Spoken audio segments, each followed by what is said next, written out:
तारीख 21 मई 2025, वक्त शाम 5 बजे। दिल्ली के इंदिरा गांधी इंटरनेशनल एयरपोर्ट पे इंडिगो की फ्लाइट संख्या 6E2142 दिल्ली से श्रीनगर के लिए उड़ान भरने की तैयारी कर रही थी। समय पे इसके पायलट अपने कॉकपिट पे पहुंच चुके थे और समय पर ही 227 यात्री भी अपनी जगह पर बैठ चुके थे। इन यात्रियों में तृणमूल कांग्रेस के 5 सांसद भी शामिल थे, जो कि डेरेक ओब्रायन के नेतृत्व में कश्मीर के दौरे पर जा रहे थे। विमान ने ठीक 5 बजे अपनी उड़ान भरी और कुछ ही मिनटों के बाद वो पठानकोट के ऊपर से उड़ान भर रहा था। इसी दौरान पायलट ने एक संदेश दिया। पायलट ने कहा कि सभी यात्री अपनी कुर्सी की पेटी बांध लें, सीट बेल्ट बांध लें, क्योंकि टर्बुलेंस का वो शिकार हो सकते हैं। सहजता से इस संदेश को लिया गया, लेकिन कुछ ही मिनटों के बाद अचानक से इंडिगो का ये फ्लाइट संख्या SE2142 हिचकोले खाने लगा। कुछ ही देर में मुसीबत और बढ़ गई जब आसमान में आंधी, तूफान और ओलावृष्टि होने लगी।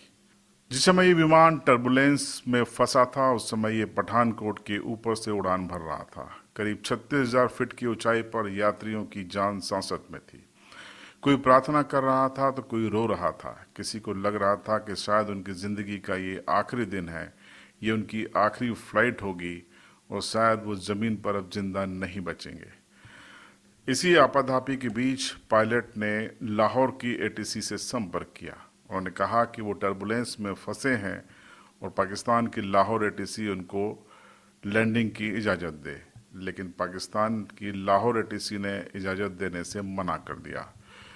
उसके बाद ये विमान इसी आंधी, तूफान और गंभीर टर्बुलेंस को झेलते हुए श्रीनगर की ओर बढ़ चला। लगातार विमान में झटके लग रहे थे, यात्री प्रार्थना कर रहे थे, बच्चे रो रहे थे, हर कोई परेशान था, हैरान था। लेकिन दोनों पायलटों ने और क्रू मेंबर्स ने प्रोफेशनल तरीके से इस पूरी सिचुएशन को हैंडल किया। अंत में 6:46 पर इस विमान ने श्रीनगर में एक सेफ लैंडिंग की। यात्रियों ने भगवान को धन्यवाद दिया, पायलटों और क्रू मेंबर को धन्यवाद दिया। लेकिन जब वो विमान से नीचे उतरे और जब उन्होंने देखा कि विमान की जो नोज है, यानी नाक है, वो बुरी तरीके से टूट गई है, क्षतिग्रस्त हो गई है, तब उन्हें लगा कि वाकई में दोनों पायलट उनके लिए वरदान के रूप में सामने आए हैं और ईश्वर ने उनको जीवन दान दिया है। लेकिन इस घटनाक्रम के बाद कई सवाल भी खड़े हो गए। DGCA यानी director general of civil aviation ने इस मामले की जांच के आदेश दिए और जांच होने तक दोनों पायलटों को सस्पेंड कर दिया गया। इसके अलावा इंडिगो से भी एक तकनीकी रिपोर्ट मांगी गई।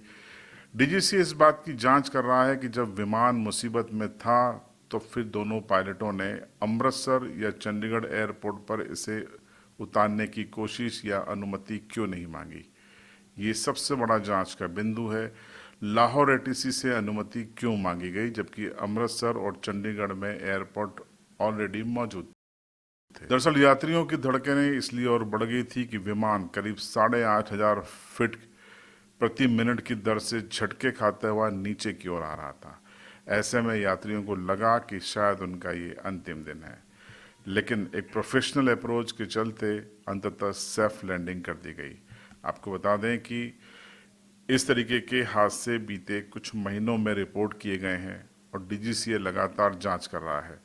DGCA इस बात की भी जांच कर रहा है कि जिस विमान के साथ ये हादसा हुआ, जो विमान टर्बुलेंस में फंसा, जिसकी नोज डैमेज हो गई है, क्या वो फिर से उड़ान भरने की स्थिति में है। तब तक इंडिगो से रिपोर्ट मांगी गई है और इस फ्लाइट को, इस विमान को होल्ड पर रखने को कहा गया है।